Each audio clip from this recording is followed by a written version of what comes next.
Our dear departed cats and dogs seem to stay around us for a much longer time, enjoying our company as much as we enjoyed theirs. It's also been recorded that some of them are looking out for us and a great help in times of need. Here are some of those true reports of helpful pet ghosts. Wiggy. This strange spiritual encounter occurred after Deborah Tadman's oldest cat, Wiggy, passed away. Grief-stricken, the nursery school teacher asked animal psychic Sharon Callahan to contact the spirit of her beloved pet. Deborah recounted that she and Wiggy had had a very close relationship, and she felt as if she had lost a child. Wiggy had kept her feeling sane through a series of ruffling life experiences, including marriage, divorce, further relationships, 3 house moves, and the rest. Sharon was able to reach Wiggy on the other side, and she told Deborah that Wiggy was worried about the apartment where she was living, calling it a toxic place. About a year after that, Deborah decided to give her apartment a paint job.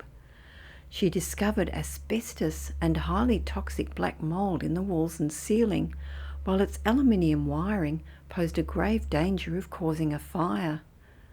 Deborah felt eternally grateful to Wiggy, marvelling at how accurate and true that reading had been.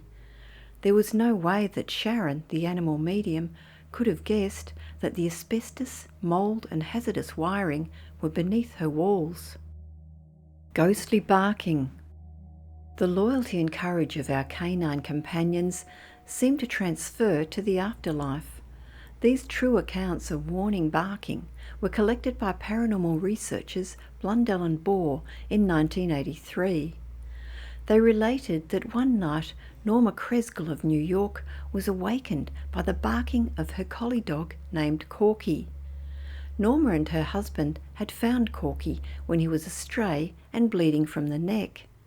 Cruelly, his vocal cords had been partially mutilated by a bullet, and he was always unable to get out more than a hoarse, croaking bark.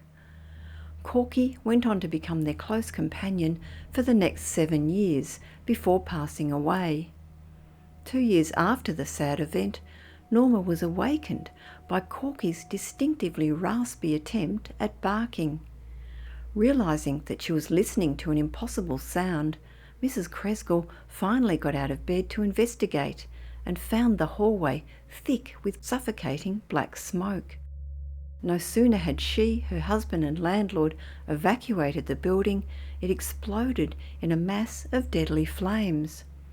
Norma was convinced that without the telepathic warning from her invisible pet, all 3 would have perished in the house fire. Another protective spirit dog scared off a thief. In Wichita, Kansas, Mrs. Loanda Cady was fast asleep one night when she was suddenly woken up by the sound of barking from her pet dog. Her pet had actually passed away, but the barking sounded exactly the same as her late dog's bark.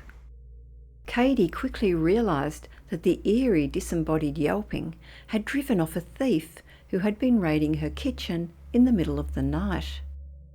Another bereaved dog owner, called Walter Manuel, awoke in terror after dreaming about his deceased pet, who had been called Lady. Lady had passed on 3 weeks earlier, but in his dream Manuel could hear her barking frantically, as clear as day.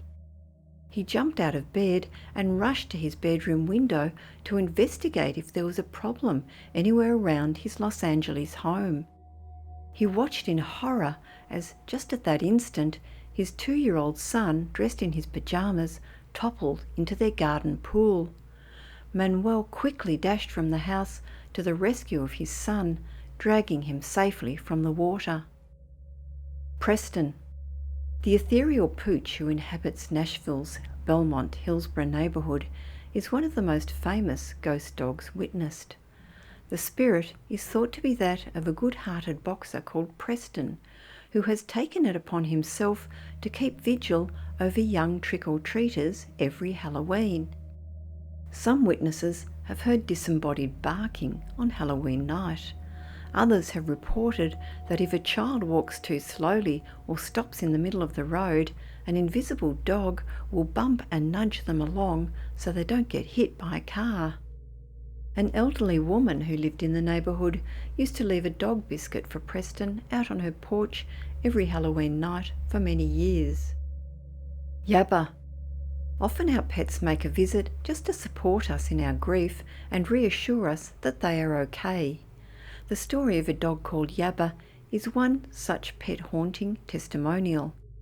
On August 30th, 2011, Yabba passed away 11 days before her 17th birthday. She and her owner Maureen had been inseparable companions.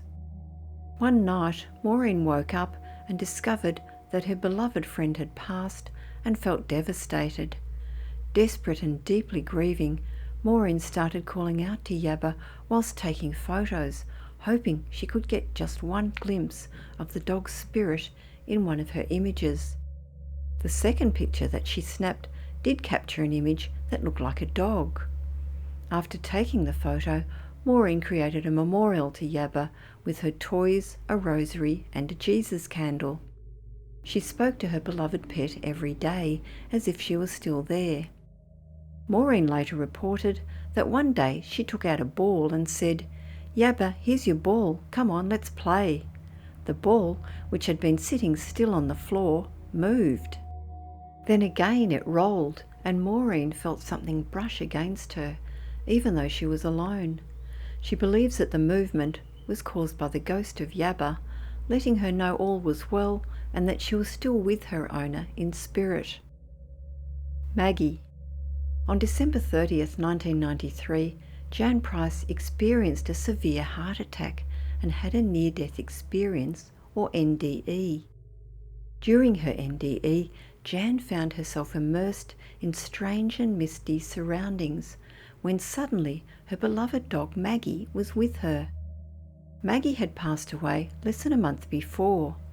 Jan described her experience as feeling Maggie's presence and love. Maggie appeared to Jan as she had when she was in physical form, only younger and more vital. According to Jan, Maggie was able to communicate with her at a spiritual level and said that Jan knew that her father could not handle both of them leaving him at that time. Jan told her departed pet that she was going to return to the land of the living, and Maggie promised her that when her time came to take her place in heaven, they would explore wonderful things together.